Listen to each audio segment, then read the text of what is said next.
Kerusuhan yang melanda kompleks perkantoran pemerintah Kabupaten Kediri pada Sabtu malam, 30 Agustus 2025, tidak hanya meninggalkan jejak kehancuran fisik, tetapi juga luka mendalam bagi dunia kebudayaan.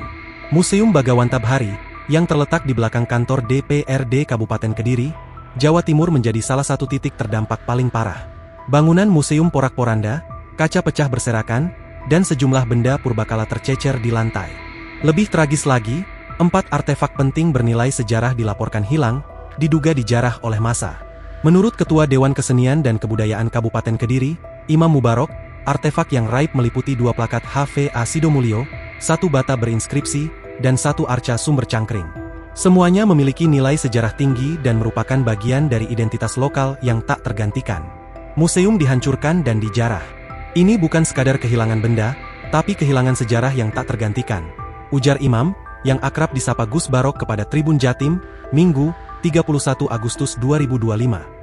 Atas kejadian tersebut, Gus Barok mengutuk keras aksi pengerusakan dan penjarahan.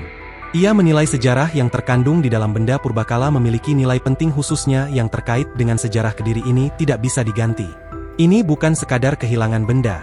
Ini kehilangan memori kolektif, kehilangan jejak peradaban, ujarnya.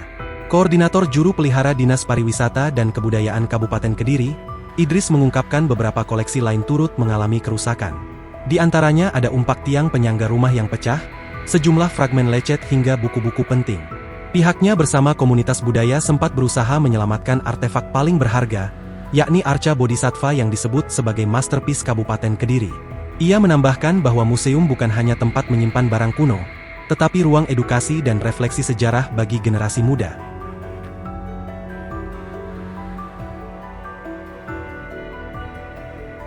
Download Tribun X sekarang, menghadirkan lokal menjadi Indonesia.